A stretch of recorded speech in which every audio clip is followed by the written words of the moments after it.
The funny thing about PCOS is, and then it creates a whole other issues that are really unrelated, For me, it's general lifestyle of going out to eat, of trying new things. That's what stresses me.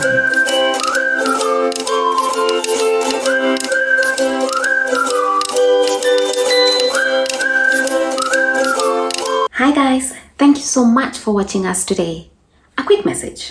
You might be watching this but have not yet hit the subscribe button below. It will mean so much to me, to all of us, if you subscribe. The more the people watch us, the greater the guests that we'll have on this channel to inspire us with their stories and experiences. Thank you so much, and now let's dive in. Hi Wendy, thank you so much for joining us today. I am so humbled that you found time to join me all the way from Amsterdam, I think. Yes, well, not Amsterdam, it's like 30 minutes from Amsterdam. Oh, great. So I'm happy to be here. Thanks, Maureen, for having me. For those who don't know you, I mean, you're a great musician from Kenya, and recently you're doing some other things that I would like for you to tell us. What are you doing, where you are, and who's Wendy in short? Well, yeah, Wendy is Kenyan. And I usually say Kenyan and Dutch by nationality because now I've been living in the Netherlands for 8 years. I think most people know me as a singer. That's how I came to be known, through Tusker Project fame. I think for the young ones who don't remember, because now it's been so long. But yeah, so music is what got me into the limelight. And then when I moved to the Netherlands, that kind of took a break because I had to settle down. And as I was doing that and trying to discover, like, who is this Wendy who lives here now? Like, when you're uprooted from where you're used to into a different place, you kind of have to like decide, oh, I have to kind of redefine myself again in a way. And so, yeah, that's when I started my social media page to like really take it seriously and use it for positive energy, spreading positive energy, because I know myself, I needed it. So it's kind of like a little diary for myself, and a little, it helps me as well, just to share the stories. And when people reach out to me, we kind of like help each other, but that's basically me. So you are encouraging women to with your stories about Pcos. If you can tell us a little bit about Pcos, when did you know you have it? I mean, when were you diagnosed? At what age were you? And were there any symptoms prior to the diagnosis that you thought, like, wait a minute, I mean, something is wrong with me, or something is not right somewhere? So I think my PCOS journey started when I was around 18, 19, maybe around there, 18, 19, maybe 20. Can't really remember very well. But then around that time is when I realized my period was starting to disappear for longer, like, moments, Right. Like it would be like 2 months, I don't see it. But then I'm 18. Do I really care? No. Because I'm like, right. You're young. If you don't get it, you feel like it's a blessing. Ooh, I don't have to deal with like pads and cramps and all that stuff. But then as months and years went by, it started disappearing for like, it would go for 6 months. It would go for like a year and then come back only spotting and then disappear again. And also that's around the time like I started to gain weight. But the thing is, I was very, very, very skinny when I was young, especially when I was like a teenager. I was like a stick. So when I started gaining weight, to me, that was a blessing as well. So for me, it was just like, finally the carbs are coming in the right places. I cannot complain, Yeah. But the thing is, the red flags I didn't see is just the belly, the specific belly fat. It's just there. I was still skinny with belly, but I didn't really care. No, by the time I noticed my weight gain, I spoke to my sisters and they're like, hey, I think you need to go and see a doctor, because this whole period thing, which was now the weirdest thing, it's not normal. So then I went to see a doctor, and she checked my blood sugar level. So she did the fasting thing, and then she checked my weight. I wasn't like overweight then, but because I was so skinny, I just had gained weight, but it wasn't like I was overweight. So she checked everything, she checked for cysts, and she did find simple cysts in my ovaries. And then she found, of course, my period was very irregular. And with the sugar, she saw that it was quite high even when fasting. And that's when she was able to diagnose me with PCOS. But she didn't tell me it was PCOS. She told me I was pre-diabetic, but not that I had PCOS. And then she said, just lose weight, you know? And for me, I was like, okay, but nobody tells you that it's not that easy to lose weight with PCOS. It's not like everybody else who goes to the gym and their weight just comes off.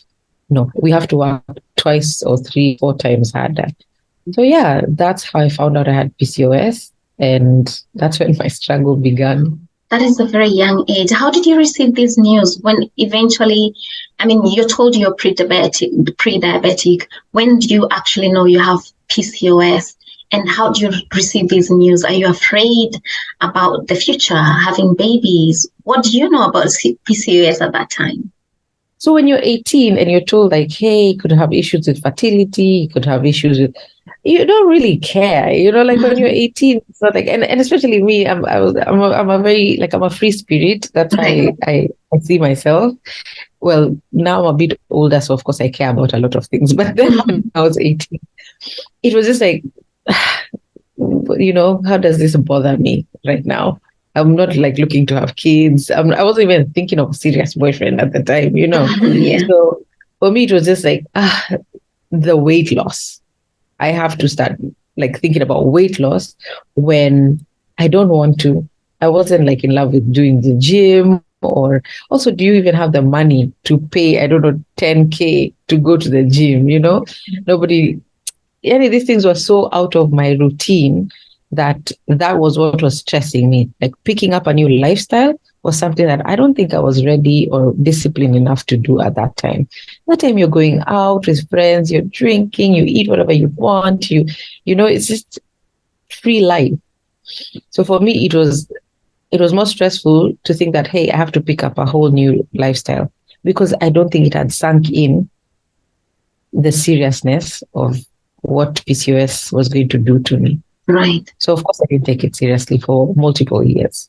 And yeah, the serious symptoms really set in. Right. So what are these serious symptoms that set in? So yeah, afterwards, then I started noticing these hairs, the little hairs that grow like on my chin. And, some people lose hair, but for me, it was these little hairs. And that was very demoralizing. When you're that age, when you're dating, or you don't want people to be like, hey, what's going on with you? So combined with all those other things like the period and things like that, and then the weight gain, because now I really started to notice it on my belly. And you don't want to have belly fat. You really want to look good, but at this point, that's what was happening. When I met my then boyfriend, now husband, I think that's when, no, that's not it. It was when I started having mental health issues. So it can also, because it messes up with your sleep a lot. Like you don't sleep well, you wake up very tired. But do you really think about that? No, you're just like, this is me. I've always been waking up tired. Yeah. So when I started getting anxiety and feeling like bouts of sadness, like really, really bad sadness, I just was like, I can't live like this, So that's when I moved here, like after we got married, then that's when you start to think about fertility. You start to think about kids. And I was like, okay, I need to look into this whole pre-diabetic thing. Then that's when I realized it was PCOS. So I just knew I was pre-diabetic for the longest time, but didn't know that it was PCOS. So when I found out about this, of course, all the sisters like me who've been sharing out there, sharing their journey, because doctors will just tell you lose weight. What they were sharing started it, and you can't do the same things that other people do this. Then it was like a light bulb, like, oh, okay, let me try this out. And I started to try that out. And that's when I started to see changes, real changes. And then, I started to manage my PCOS. So I took it seriously when I got married. Can you imagine? Do you think the doctor knew if it was PCOS and they never mentioned, or it can be confused for pre-diabetic without the knowledge of the patient and the doctor as well? I mean, some people say that some doctors don't even really know much Right. about PCOS. Like they never went into it, they haven't studied it, they don't know it. So when the doctor told me that I had PCOS, pre-diabetic, of course, she didn't tell me PCOS. So my question is like, why? Why not mention that it's PCOS? Is it that she didn't know? Or is it that to her it's just known information and she assumes that if she says pre-diabetic, I would know that it's PCOS? Like it's important to really introduce someone to the issue and say, hey, I think you're pre-diabetic and usually it's called PCOS and this is what it is. And I should have gotten a little bit of an introduction of what it is. I think maybe I would have taken it a little bit more serious if that was done. Yeah, to know if these are the symptoms, like this is what might happen, then I would have taken it seriously. At this stage, do you know if one can actually have early screening to see the cyst? The funny thing is you don't have to have cysts to have PCOS. So that's the weirdest thing. So if you can't have PCOS and you don't have the simple cyst, the funny thing about PCOS is it's a hormonal imbalance. And what happens is it causes a lot of other issues in your body. So, and it's actually the main issue here, mostly it begins with like insulin. I mean, sometimes PCOS can be caused with other things like the pill-induced PCOS. Like if you take the pill for a long time and then it messes up with your hormones, but it's basically a hormonal imbalance, and then it creates a whole other issues that are really unrelated. Kind of. You might have PCOS and not have cysts. I just found out from my family that they all have fibroids and I don't. At least I don't think I have. So now that's one thing that I want to go and find out. The cysts appear in the ovaries. I don't know much about fibroids because I feel like fibroids are in the lining of the uterus, but cysts are specifically inside the ovary, and they can be simple. They can disappear because it's like your egg follicle. It grows, but that then doesn't release the egg and then just stays there. And that's what happens. What makes me sad is the fact that we don't know these things when we're younger enough so that we can get screening before. When we have periods, I think that is when we should get screening, maybe every 2 years, to detect these things because they're so very common, especially fibroids. They are more genetically associated with African people. So if you're an African and a woman, you're more likely to get fibroids. So I think we need to know this information so that we can help our girls and help ourselves as well. Yeah. And I think one thing that I have learned with PCOS is to just take charge of my health, and to really just make sure that I plan those trips of checkups, those trips of, hey, it's been a while. I've been doing this and this. I just want to see how my body is doing, because even with age, I think it might change. Our body is changing. Why wouldn't the PCOS change? The way it affects you. So it's just interesting to know that, hey, maybe my vitamin D is doing well, or this and that is doing well, but maybe something else is not. So I need to focus on like either working on, I don't know, other things that might be affecting my PCOS, because it feels like PCOS, so many things are off, your weight, the hair, the mental health, it's just a lot of things that you have to keep in mind. But the good thing is it can be fixed by food, just changing the food that you eat. And for me specifically, because mine is insulin, it's an issue with insulin, I just have to make sure that I flatten that insulin curve and keep it as low as I can, because then that way, my blood sugar is not elevated, my insulin levels are not elevated, therefore making my symptoms worse and worse. Talking about diet, is there anything in particular that you really like, but you have to cut? And what is that? Listen, I love food. Like, I love food. It doesn't matter what it is. For me, I am so adventurous with food. Like, I love to enjoy. I love to go out and eat. And you'll even see on my Instagram, I'm always posting like where I've been to Joe eating, where I just love it so much. So for me, it's the general lifestyle of going out to eat, of trying new things. That's what stresses me, And a disadvantage, which I guess, let me just say it this way. I guess I have also been an emotional eater at some point, like when I'm sad, I want to eat. When I'm happy, I want to celebrate and eat.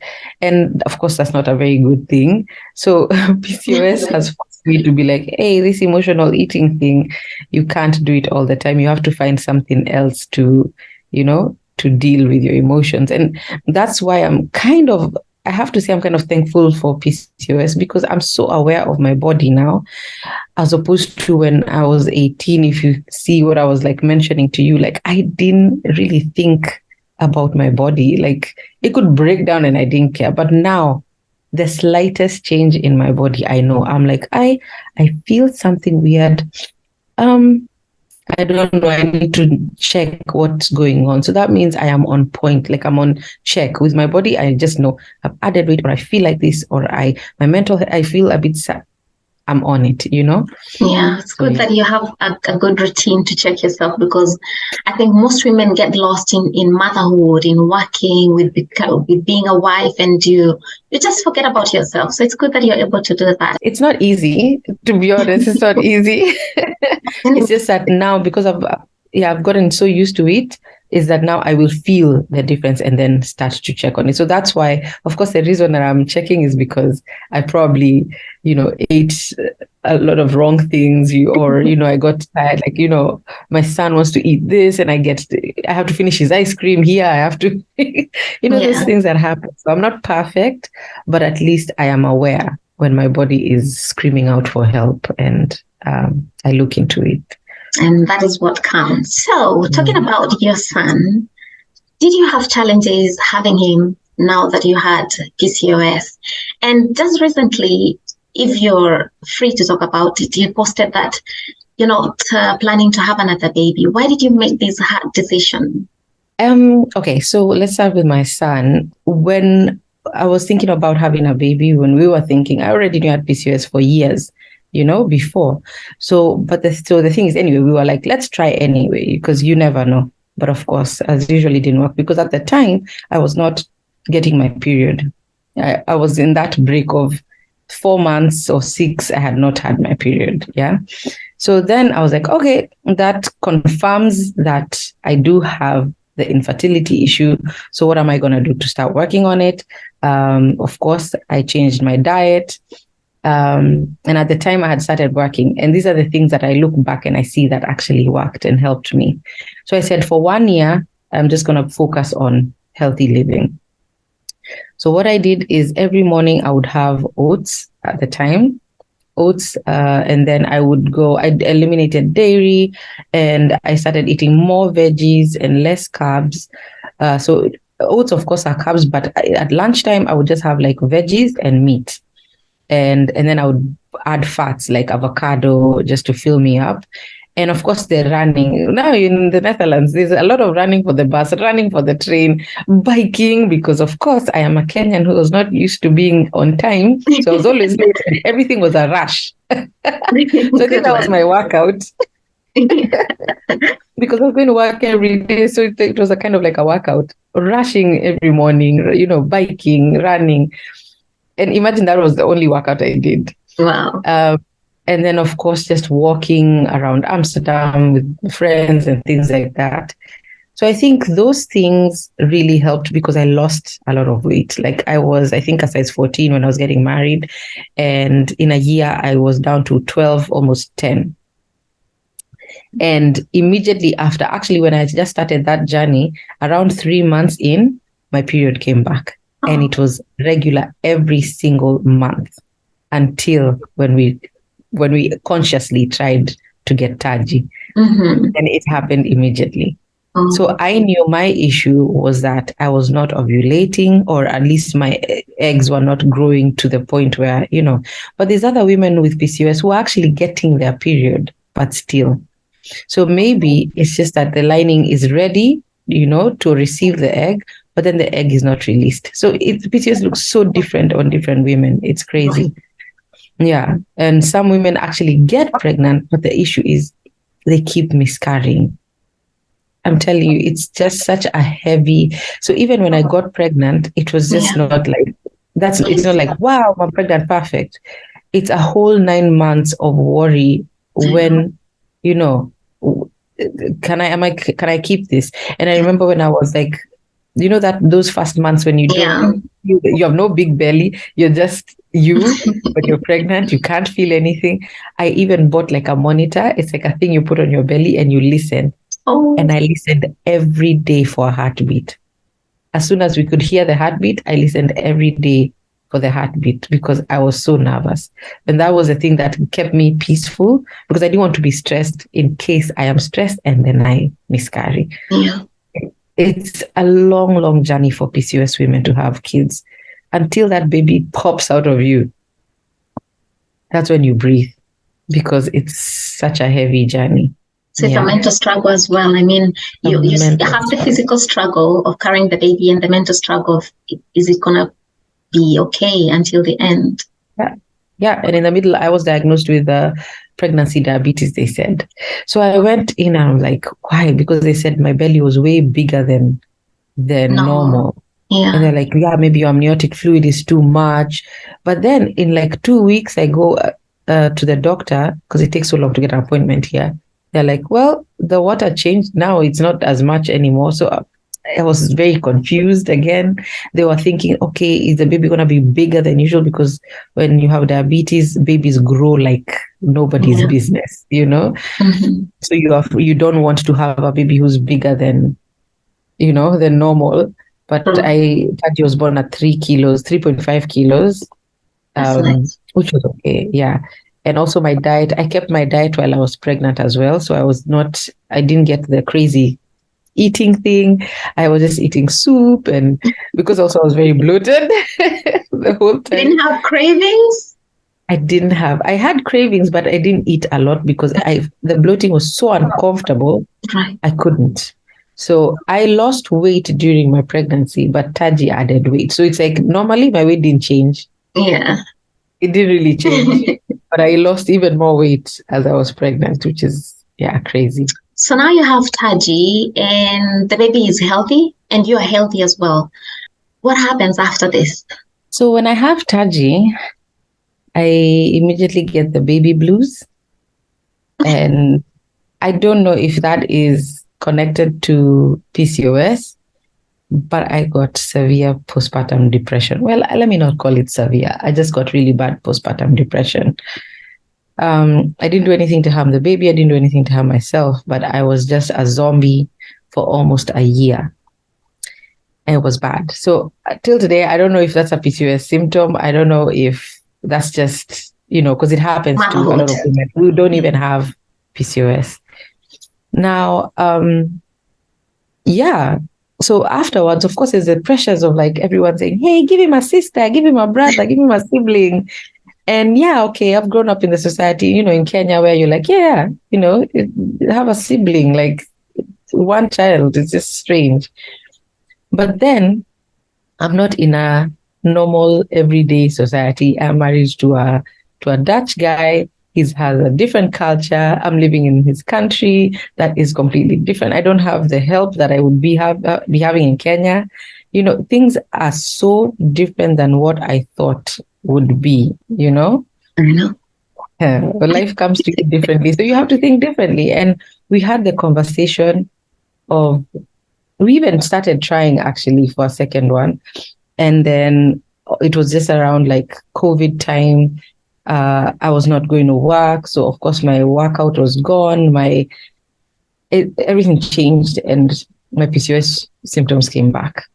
So now we were trying when I was having zero period for a whole year. Mm-hmm. Nothing was happening. I was put on letrozole and what is it called? Or something. It's another hormonal thing to help with the maturing of the follicles, the egg follicles, so that they can release a healthy egg. But every time we went to check, nothing was growing. So it was just like follicles just getting in there and getting stuck. So the simple cysts were forming again. So as this was happening and we were still trying, then we just had the conversation and we just said, well, what do you think? Do we really want a second baby? Like, do we? And he said, honestly, I already feel like we are a complete family. And he was like, yes. Like, I also feel the same way. Like, the way we're the three of us, the way it works, the way things work, the way home works, the way life works for us, it just felt complete. I'm like, yeah, it would be nice to see, for him to have a sibling, not to be so bored, especially during winter when kids are not playing outside. But to us, we were like, this is just enough for us, you know? And immediately I felt like a weight fall off my shoulders. Like, Wow. I feel good. And that's how you know you made the right decision. Yeah. And that's it. That's when we stopped trying. And then of course, for me, I just started to continue to take care of my PCOS because, yeah, you have to forever. It's a lifestyle forever. And in fact, when we decided not to, in about 3 months, my period came back. And it was like regular, but we had already made the decision. So I'm just so like, another time PCOS saved my life. This is one of the times. Wow. Because we were ready to have a second one, and I'm happy we made that decision. So I'm happy that you're happy with this decision, because I think for many women it can come with turmoil and agony. I think it's important to ask yourself. Nobody cares what like your mother wants or your aunties want or your friends, or no one is going to help you raise this child. I mean, the way you raise them, you know? Yeah. And also, are you mentally there to be with two kids, you know? Are you ready? No, if you're not, it's your decision and only your decision to make. Nobody else should make you have another kid. If you want 5, have 5 also, you know, as long as you want to. So you haven't been mentioning a few treatment options available for people suffering PCOS. What have you tried? What is working for you? Okay. If I was diagnosed with PCOS today, what I would do, number 1, is go into my food cabinet and check what is it that I'm eating. If I have a lot of carbs in there, just start like reducing on that, because especially for the insulin type of PCOS, carbs are turned into sugars in your body, and that's what elevates your blood sugar, making your body create a lot of insulin. And now you have both high insulin, high blood sugar. And this is what now makes all the hormones go haywire. So it's important to keep that carb down. So what I would do is add a lot of veggies in my food. So try to eat a lot of veggies, less carbs, and do it slowly. Start to reduce the carbs and increase the veggies. Increase the fats, you know, the meats, the avocados, fatty stuff. And then I would start walking. Especially if you're not into the gym kind of things, I would start walking 30 minutes a day, like a nice brisk walk, you know, every day, 30 minutes. People underestimate how powerful walking is.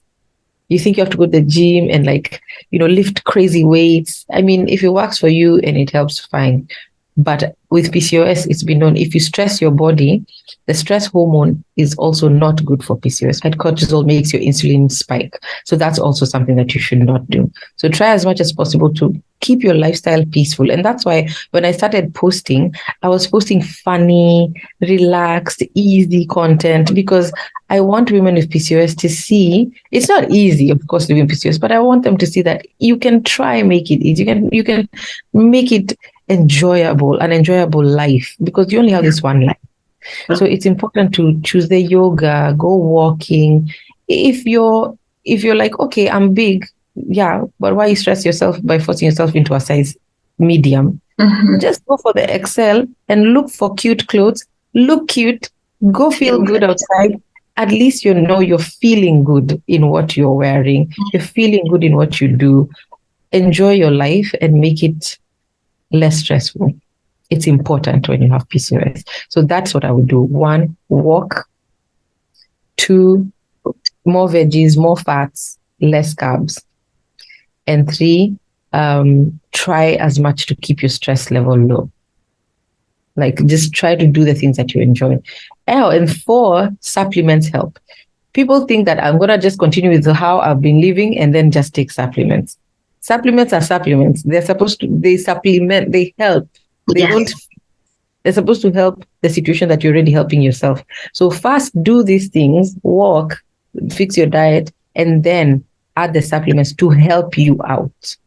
They don't fix for you. So inositol is a good one.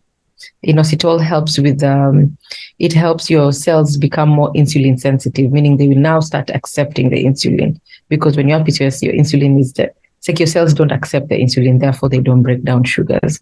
So that's what I would do. I have read that acne is also, people with PCOS are prone to acne and facial hair, which you spoke about. Can you mention some of the things that you do to manage the facial hair and acne? But I don't think you have acne. Yeah, actually, that's the one symptom that I haven't gotten with PCOS, acne. I haven't suffered from that. So I really can't speak of that, but it would be nice to get a sister, PCOS sister who can speak about acne and tell us like what works. But as for facial hair or like unwanted hair growth, the one important thing to know is that, and I spoke with Dr. K, she's called Dr. K, and she really explained to us, because she's a doctor, she told us once your hair follicle is activated and it starts growing hair, it will not stop because of your food or what you eat or whatever. It is already active. So that can only be fixed by hair removal procedures. So either laser or electrolysis, those things. So the thing is, you can go do that and at the same time keep your PCOS routine healthy, because it stops other hair follicles from being activated. So if you find out you have PCOS and you had 10 hair follicles growing, that one you will remove, those 10 you'll remove with laser or electrolysis. Nothing else can stop those from growing. But you keep a healthy lifestyle by stopping other 10 from being activated, Yeah. So that's why people think like, hey, what do I take to stop my hair? No, you can't. You just have to try the hair removal thing. You can't stop it with food. I mean, this is a stupid question, but now there's no stupid question. Do you think because PCOS encourages the hair follicles to grow, can it help the hair to grow here on the head as well? I've thought about this as well myself. But I don't know. It says hair growth in unwanted areas. Which is really sad. I mean, we want it here. Yeah, we want it here, So I don't think so. I can't say that, hey, my hair, I've noticed also my hair grew so fast. No. So the hair will grow usually on your chin, like mustache, like sideburn. It's a very male hair growth pattern. Right. I would say it's a male hair growth pattern because it has something to do with like testosterone and things like that. No, the androgen hormones. So what happens is you see the male hair growth pattern. So beard, mustache, sideburns, chest, nipples. For some people, thighs, legs. That area, there'll be more on the sides. But you'll just notice that you're having a very much male hair growth pattern.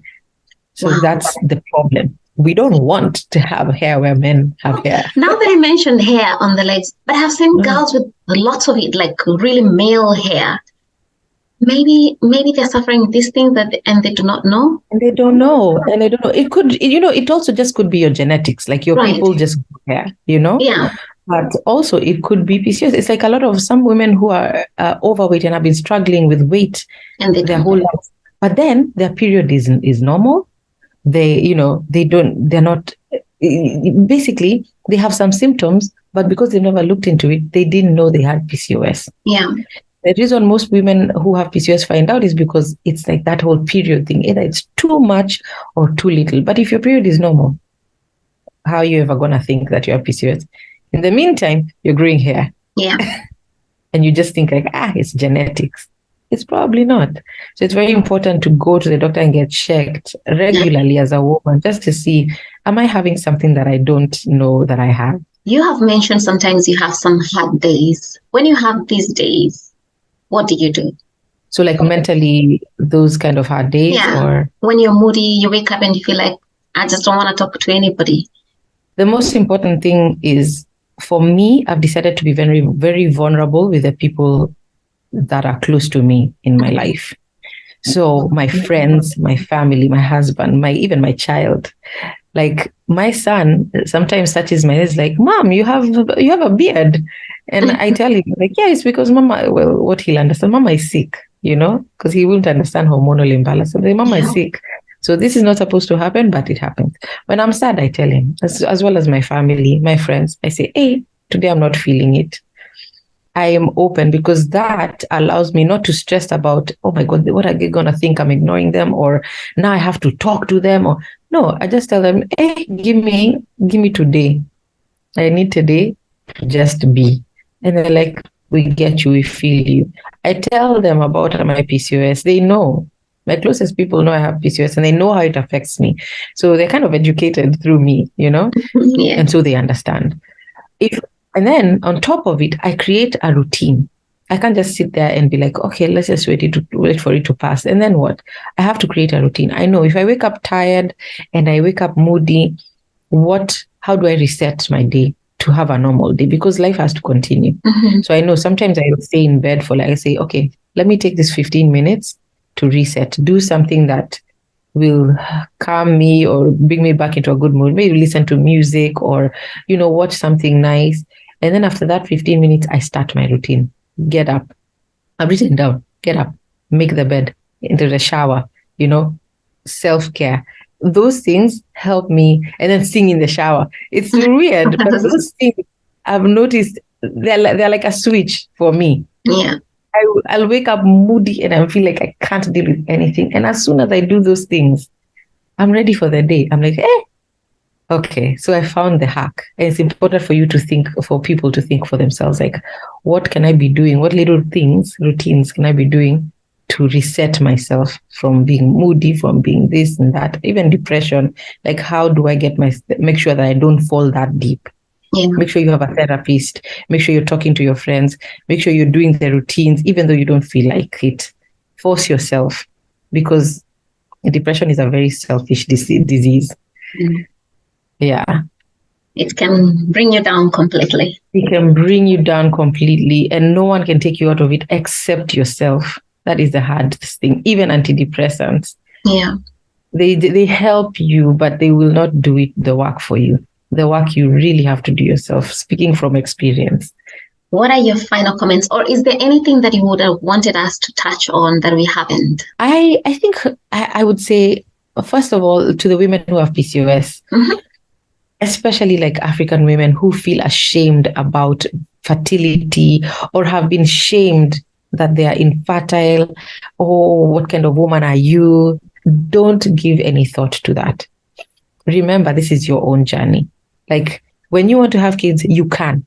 Number one, PCOS women are having kids all the time. It's harder, but they're still having. So as soon as you start to block all those people who are shaming you for not being able to have babies, or shaming you for, like the symptoms or whatever, just block that out and focus on your journey and how you can work on it, because you will be successful as long as you dive into it and say, hey, these are the things that I'm supposed to do. I will do them. Ignore the haters.